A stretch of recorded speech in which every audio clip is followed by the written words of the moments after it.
Shalom Elia, Ya, selamat salam. malam. Malam. Iya, sebelumnya mohon maaf, saya Kristen 100%. Ya, Cuma barusan saya eh, melihat live sebelah, tidak usah saya sebutkan namanya. Tadi sepertinya kok iman Kristen saya jadi goyah gitu. ya apa Kebetulan itu ada pertanyaannya? Apa yang membuatmu pertanyaan goyah itu, Ibu? Bilanglah, bilang. Apa itu? pertanyaannya kenapa ketika umat muslim menanyakan tentang Trinitas, Tritunggal, Mhm. terus dia mengatakan bahwa itu tidak ada. Dia mengatakan dalilnya di Ulangan 6 ayat 4, Allah itu adalah Esa. Allah itu Esa. Oke, Allah itu memang Iya. Esa ya. Lalu, Lalu dia mengatakan kalau Tritunggal itu hanya orang-orang yang menulis, siapa tadi katanya namanya. Jadi sementara aku selalu ngikutin roomnya Elia ini, seperti ada perbedaan yang aku lihat. Ya Kak, izin bertanya. Kami Katolik kan biasanya ada berdoa arwah di mana kita mendoakan orang yang telah meninggal. Karena orang meninggal belum tentu masuk surga. Tugas kita mendoakan mereka agar dosa mereka dihapuskan supaya mereka diterima di sisi Tuhan. Padahal tertulis di Pengkhotbah 9 ayat 5 berbunyi, karena orang yang hidup tahu bahwa mereka akan mati, tetapi orang yang mati tak tahu apa-apa. Tak ada upah lagi bagi mereka, bahkan kenangan kepada mereka sudah dilupakan. Itu benar nggak, Kak? ya itu kan perjanjian lama. Kalau di perjanjian baru beda. Di perjanjian baru, ketika Kristus sudah datang menyatakan hubungan yang sah dengan Bapa, maka mendoakan orang mati itu bukan lagi menentukan surga neraka. Jadi begini, um, saya tidak sepakat dengan gereja Katolik kalau mengatakan mendoakan mereka untuk menghapuskan dosa. Saya nggak sepakat dengan itu. Menghapuskan dosa itu nggak bisa karena doa kita. Menghapuskan dosa itu hanya karena iman mereka dan kasih karunia Allah. Jadi saya nggak bisa minta Tuhan hapuskanlah dosa Erwin tuh agar dosamu, nggak bisa. Harus kamu yang minta ke Tuhan. Apalagi kalau kamu sudah mati. Saya tidak sepakatnya di situ. Tapi kalau mendoakan kamu agar mendoakan kamu agar saya berharap kamu baik-baik saja dan lain sebagainya, tapi tetap pada otoritas ilahi. Doa itu kan yang baik-baik. Saya berdoa sama Tuhan, Tuhan rawatlah si Erwin apa segala macam, selamatkanlah dia Tuhan dan lain-lain. Saya berdoa begitu sama kamu, itu doa baik saya, tapi tetap Tuhan akan mengampuni bisa atau tidaknya, itu otoritas Tuhan. Saya nggak bisa mengubah kamu jadi selamat, karena saya bukan Tuhan. Saya nggak bisa doakan kamu biar kamu selamat, saya bukan Allah. Saya bukan imam. Imam besar itu Kristus. Dia yang bisa memerantara kamu kepada Bapa. Jadi doaku itu nggak bisa mengampuni kamu. Hubungan orang mati pengkhotbah dengan orang hidup nggak ada, iya. Tetapi maknanya bukan seperti bahwa orang hidup nggak bisa mendoakan orang mati. Bisa didoakan, silahkan doakan. Kalau itu membuat jiwamu tenang, kalau itu membuat kamu bahagia, silakan doakan. Pokoknya doa itu kan harapannya. Tapi mengenai Tuhan mengabulkan doa kita atau enggak, itu enggak urusan kita. Itu urusan Allah. Tapi satu hal yang pasti, bahwa keselamatan itu bergantung pada pribadi dan imanmu. Kalau kamu tidak percaya Yesus, kamu mati dalam dosamu. Yohanes 8 ayat 24. Titik. Gak ada dikatakan dengan doa orang lain kamu enggak. Kalau begitu rancu nanti kalau kitab itu. Dia nggak percaya Yesus, lalu saya doakan dia, saya doakan dia, saya doakan dia terus. Biar dia diselamatkan, itu nggak bisa. Tapi kalau dia percaya Yesus, kita mendoakan mereka, kita pasti yakin bahwa orang itu akan ke Firdaus. Tapi nggak ada salahnya kalau kita mendoakan mereka, karena kita sudah punya iman bahwa orang itu akan ke Firdaus. Maka kita doakan mereka yang baik-baik.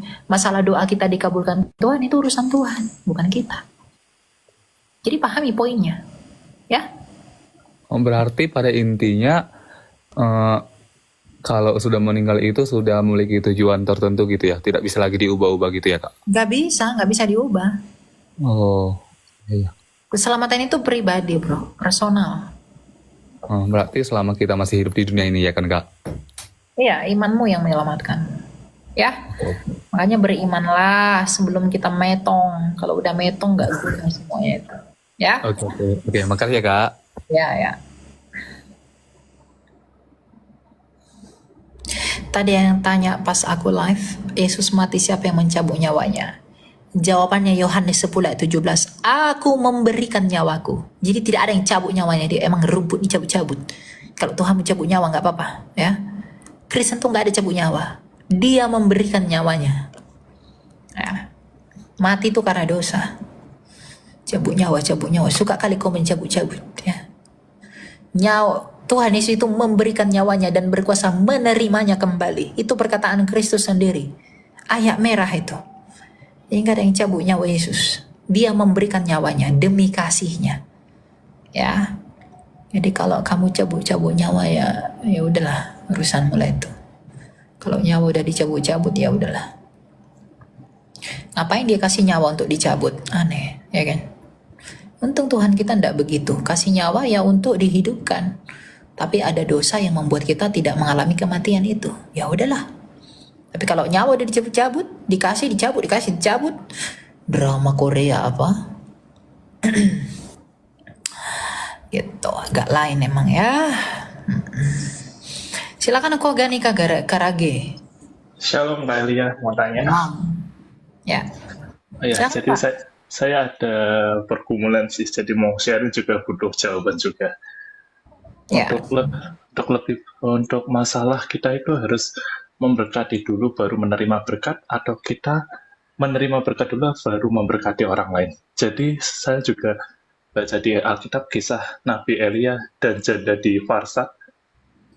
Jadi untuk Nabi Elia sudah mengetahui kalau janda itu miskin, namun Nabi Elia memerintahkan ke janda itu untuk membuat roti untuk dia dulu gitu. Sedangkan si janda miskinnya nggak mampu gitu loh. Kalau dia memberikan roti itu, dia akan mati gitu. Itu sih Kak Elia.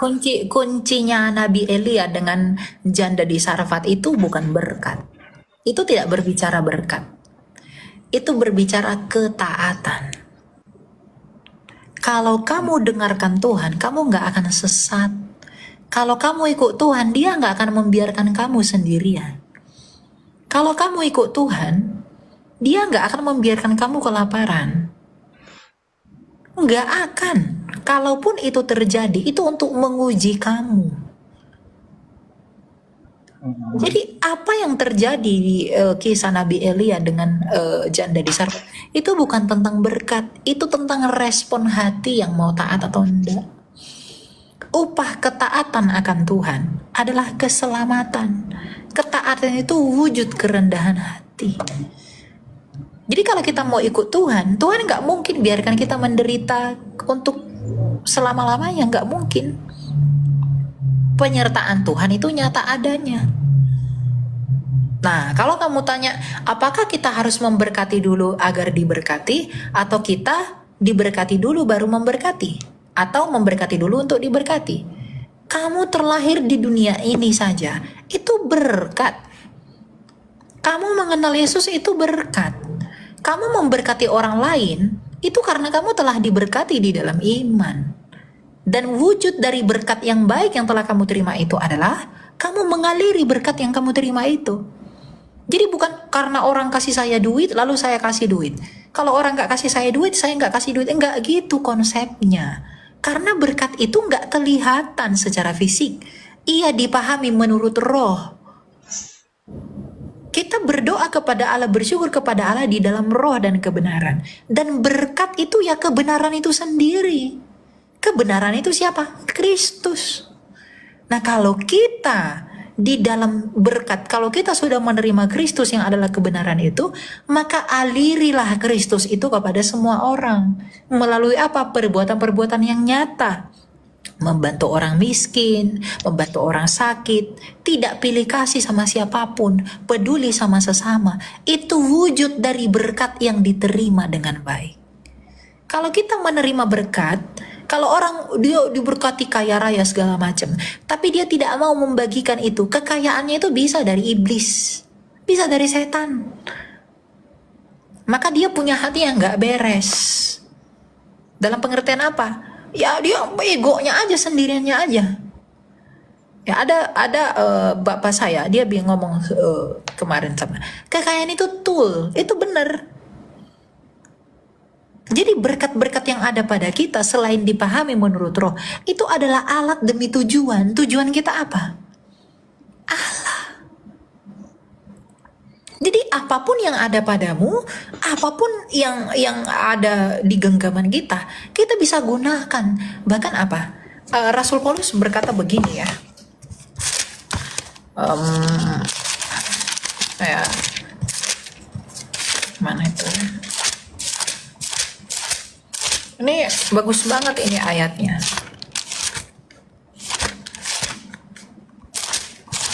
Mana ya? Oh, di sini. Ini kamu harus pahami. Jadi kita bisa mengerti hikmat Allah itu seperti apa. Ya.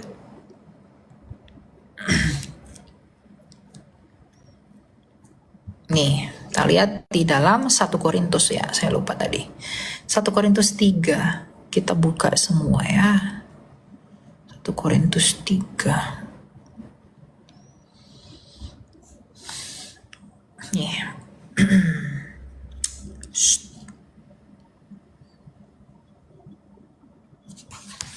Nggak bisa dibuka di sini, sabar ya. Jadi memahami berkat Allah itu nggak bisa dipahami menurut daging, dia harus dipahami menurut roh. Nah ini ya, nih 1 Korintus 2 dulu ayat 14. Manusia alami tidak menerima apa yang berasal dari roh Allah, karena hal itu baginya adalah suatu kebodohan. Ia tidak dapat memahaminya sebab hal itu hanya dapat dinilai secara rohani. Kami memberitakan hal-hal ini bukan dengan kata-kata yang diajarkan oleh hikmat manusia, tetapi yang diajarkan roh, sambil menjelaskan hal-hal rohani kepada orang-orang rohani. Manusia alami tidak menerima apa yang berasal dari roh Allah, karena hal itu baginya adalah suatu kebodohan. Ia tidak dapat memahaminya, sebab hal itu hanya dapat dinilai secara rohani. Namun manusia rohani menilai segala sesuatu, tetapi ia sendiri tidak dinilai oleh orang lain. Sebab siapakah yang mengetahui pikiran Tuhan sehingga ia dapat menasihati dia? Namun kami memiliki pikiran Kristus. Jadi kesimpulannya apa? Diberkati dulu untuk memberkati, atau memberkati dulu agar diberkati? Kenyataan bahwa kita dikaruniakan anaknya yang tunggal adalah berkat yang terbesar bagi dunia. Maka kita perlu bersyukur atas berkat itu dengan mengaliri berkat itu. Kristus adalah kasih, maka untuk mengaliri kasih kita harus mengasihi semua orang. Makanya cara kita mengekspresikan iman adalah dengan melakukan apa yang kita imani itu. Sesimpel itu sebenarnya. Thank you teman-teman. Ya, kau gani Karage?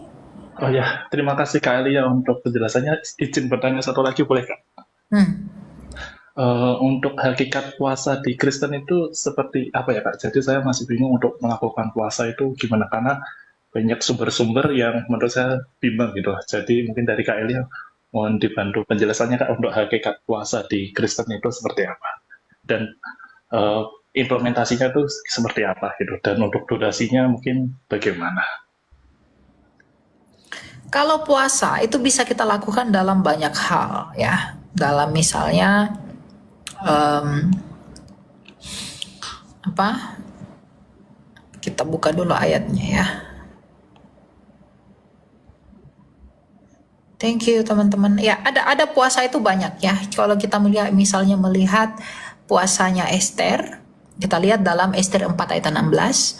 Pergilah, kumpulkanlah semua orang Yahudi yang terdapat di Susan dan berpuasalah untuk aku. Janganlah makan dan janganlah minum 3 hari lamanya, baik waktu malam, baik waktu siang. Ya. Nah, itu berpuasa Esther 3 hari 3 malam. Lalu ada puasanya Daniel di dalam Daniel 10 ya. ayat 2 dan 3. Nah, pada waktu itu aku Daniel berkabung 3 minggu penuh. 3 minggu ya.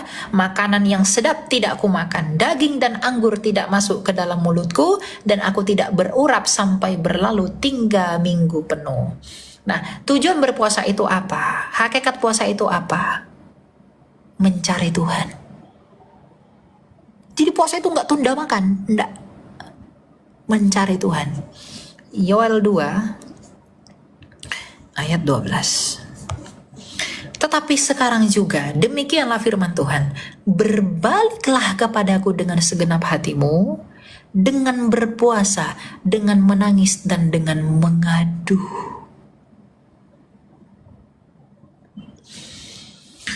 Dua Tawarik 20 ayat 3.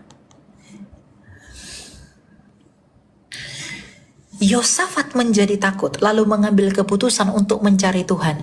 Ia menyerukan kepada seluruh Yehuda untuk berpuasa.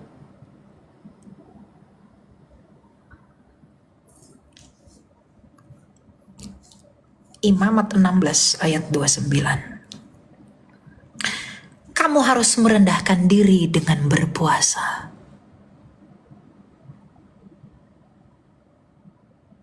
Jadi puasa orang Kristen itu bukan seperti puasa umat abad akar 49.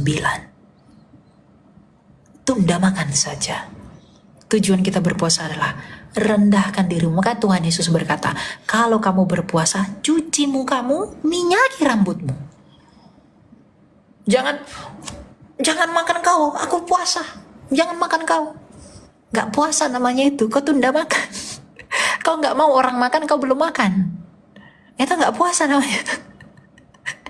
Ya, jadi puasa itu selain mencari Tuhan, juga harus merendahkan diri. Dan puasa juga itu adalah bisa melepaskan kita dari beban. Kalau kita lihat di dalam Yesaya 58 ayat 6. Bukan berpuasa yang ku kehendaki, ialah supaya engkau membuka belenggu-belenggu kelaliman dan melepaskan tali-tali kuk, supaya engkau memerdekakan orang yang teraniaya dan mematahkan setiap kuk. Kuk itu beban. Jadi berpuasa juga ternyata berguna untuk melepaskan kita dari segala kejahatan. Itu bisa, karena dia menyangkali kedagingan ini. Ya, dan berpuasa juga bisa membuat kita sebagai tanda kasih dan juga belas kasihan kita. Yesaya 58 ayat 7. Supaya engkau memecah-mecah rotimu bagi orang yang lapar dan membawa ke rumahmu orang miskin yang tak punya rumah.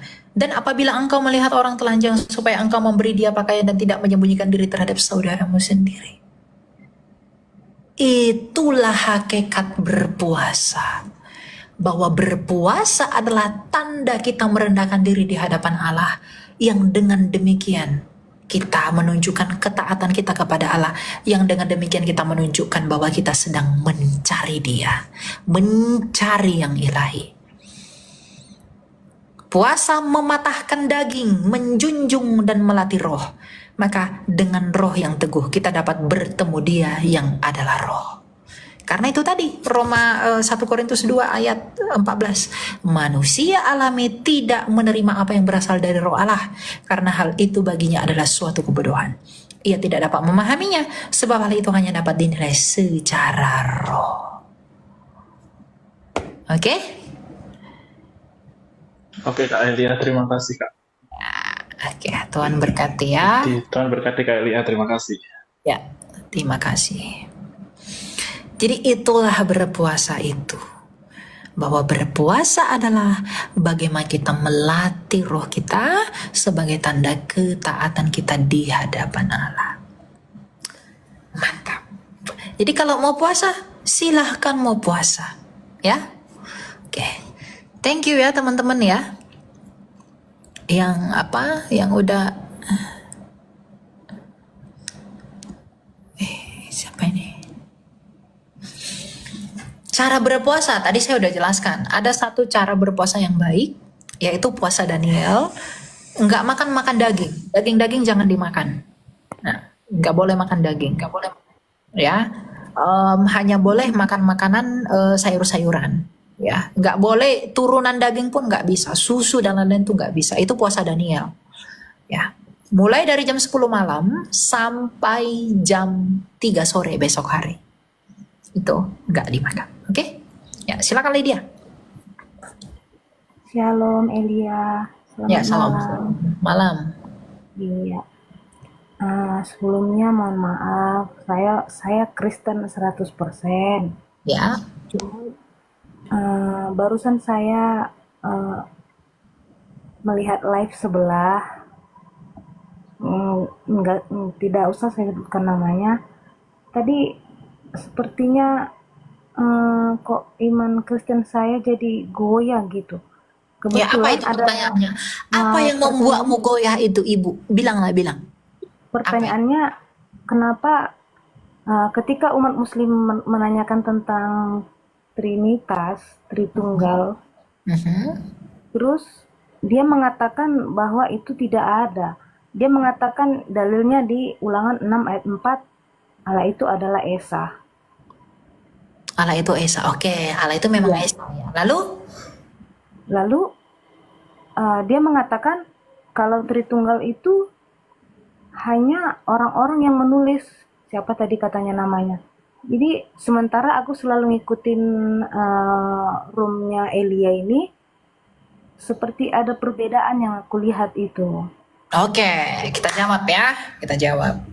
Jadi iman Ibu tergoyah bahwa Alkitab mengatakan Allah itu Esa. Sebenarnya bukan kegoyah, cuman jadi kenapa jadi berbeda gitu. Anggaplah kegoyah, anggaplah dulu kayak gitu ya. Oke. Iman Ibu kegoyah karena adanya Tritunggal padahal Alkitab bilang Allah itu Esa gitu ya. Gitu ya kira-kira ya. Tadi aku bilang sebenarnya bukan kegoyah, cuman kok jadi bingung gitu, bingung. Kenapa Oke, jadi berarti Ibu bingung, Alkitab bilang Allah itu Esa, tetapi kok ada Tritunggal gitu kan? Iya. Oke, jadi kebingungan Anda sebenarnya kepada ketritunggalan Allah dengan keesaan Allah gitu kan? Iya. Oke, nah gini ya, perhatikan baik-baik. Tritunggal itu adalah penjelasan mengenai bagaimana Allah kita yang Esa itu. Pahami frasanya baik-baik. Trinitas adalah penjabaran mengenai bagaimana Allah kita yang Esa itu. Ingat, Allah kita itu Esa. Lalu bagaimana dengan Trinitas? Trinitas adalah penjabaran keesaan Allah. Sama seperti gelas ini. Gelas ini satu, tapi satu yang bagaimana? Nah, Allah itu pun satu, tapi satu yang bagaimana? Untuk menjawab dia satu yang bagaimana, maka dilahirkanlah Trinitas. Pahami dulu sampai di sini. Allah itu memang satu, tapi satunya yang bagaimana? Dijelaskan dengan Trinitas. Botol ini satu, tapi satunya bagaimana? Satunya ada tutupnya, ada dari plastik, ada airnya, tapi satu ada karet di sini, udah nggak ada.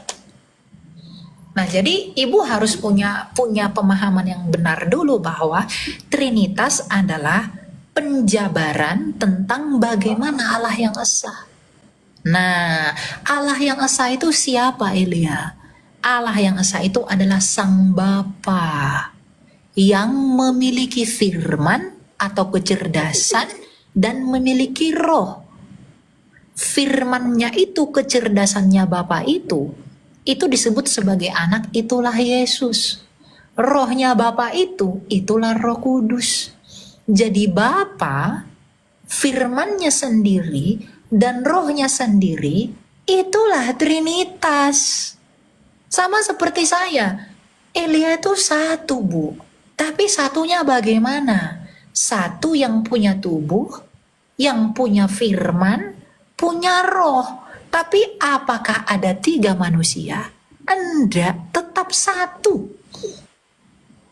Tubuh saya manusia, firman pikiran saya manusia, roh saya manusia, tapi tidak ada 3 manusia, hanya ada 1. Tapi saya 1, bukan 3. Tapi ada 3 realita loh. Tapi saya hanya 1. Allah itu pun 1.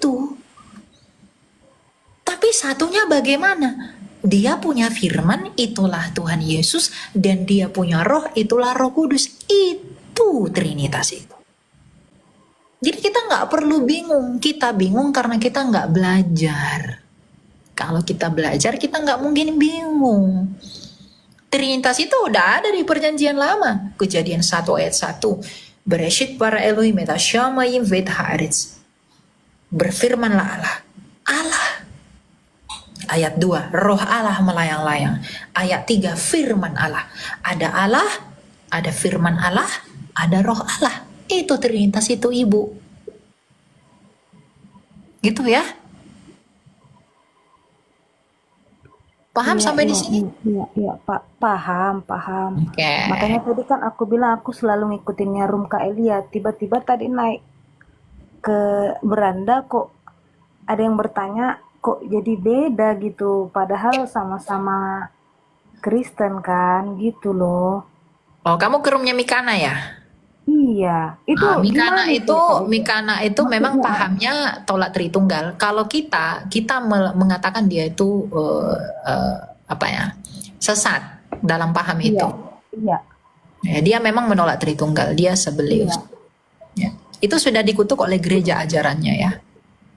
Oh iya, itu dia. Itu dia Elia yang perlu aku tekankan. Ya jangan ke sana Maksudnya, lagi lah, jangan ke maksudnya sana. biar kita yang menonton ini tidak terpengaruh oleh room lain gitu. Makanya tadi saya tanyakan biar teman-teman yang lain juga tahu bahwasanya itu salah gitu. Ya Karena memang dia itu tadi salah. tadi dia yang saya dengar dia tadi sangat kokoh mengatakan bahwa dia tidak mengakui itu. Kenapa berbeda dengan pemahaman saya semenjak saya jadi Kristen gitu. Itu. Ya dia memang agak lain, Kristennya agak lain. Ya jadi saran saya jangan ke roomnya dia ya. Kalau mau Gitu. belajar. Itu juga yang mau ditekankan sama kawan-kawan ini tuh banyak ini yang menonton supaya tidak terpengaruh. Itu aja sebenarnya Kak Elia. Ya gitu ya. Oke, terima kasih. Oke, sama-sama. Shalom, selamat malam. Ya. Jadi gitu ya teman-teman ya. Jadi kalau kita pun mau belajar tuh bagus, tapi kita perlu cek dulu nih sumber belajar kita itu bagaimana. Saya nggak menyatakan bahwa Anda dengarkan saya sepenuhnya, enggak. Saya juga selalu katakan Anda perlu menguji. Apa yang Anda peroleh dari saya itu Anda harus uji. Harus diuji ya. Agar apa? Agar kamu tidak tersandung. Kamu perlu menguji segala sesuatu. Agar kamu juga tahu apa yang saya ajarkan ini benar, si Eli ini nipu nggak ngibul kah apa kayak gitu ya. Tapi dari hati nurani saya nggak pernah mau menipu orang apalagi pengajaran ya gitu. Anda boleh cek, kita punya perbedaan dalam hal pengajaran, kita memilikinya, tetapi bukan berarti dengan demikian kita memanipulasinya. Karena apalah keuntungan kita untuk hal-hal seperti itu? Dosa yang kita dapat ya kan. Kalau kamu menabur dosa, kamu akan menuainya juga gitu. Oke? Ya, mungkin sampai di sini dulu karena saya besok harus kuliah, saya besok harus ke kampus. Terima kasih buat kalian semua teman-teman yang sudah tap-tap layar, kalian hebat luar biasa. 1,4 juta. Ya saya acungi jempol, 4 jempol, ini 8. Kita bertemu besok lagi. Saya mau sampaikan begini. Saya mohon maaf ya, saya dulu di band 1 minggu, jadi saya nggak bisa live. Ya, saya hari ini baru bisa live perdana lagi. Yang mau saya sampaikan adalah terima kasih buat Allah Bapa kita atas kasih karunia-Nya di dalam Mesias kita yang hidup dan hiburannya di dalam rohnya yang hidup. Saya juga bersyukur buat teman-teman yang sudah support saya, yang sudah tap-tap layar dengan berbagai hal. Ya, saya memohon kepada teman-teman, doakan saya agar semoga Tuhan dan selalu senantiasa mengasihani saya di dalam setiap langkah hidup saya. Saya adalah orang berdosa, kamu juga orang berdosa. Saya adalah orang yang tidak mampu dalam hal apapun, dan segala sesuatu yang saya rasakan dalam hidup ini adalah kasih dan karunia Tuhan saja. Saya juga berdoa agar kamu selalu senantiasa terberkati di dalam segala sesuatu, kamu tetap teguh dalam imanmu, dan di dalam apapun yang terjadi, maka semuanya itu untuk Allah, agar Allah menjadi semua atas semua, dan dia menjadi apa di dalam apa yang kamu kerjakan. Nah, saya hanya mau menyampaikan bahwa Kristus adalah kekayaan bagi dunia, tetapi juga kebodohan bagi dunia. Kristus adalah hikmat bagi dunia, tapi juga adalah kebodohan bagi dunia. Tergantung dunianya yang mana. Kalau duniamu adalah dunia yang baru, maka penantianmu adalah di dalam kebangkitan melalui iman kepada Kristus. Kalau kamu menganggap itu kebodohan, berarti kamu masih di luar daripada dia. Tidak ada kekayaan yang terbesar selain daripada memiliki Kristus. Karena untuk apa kamu memperoleh seluruh dunia ini, tapi kalau kamu tidak punya hidup? Bukankah kamu datang dan dicipta untuk hidup?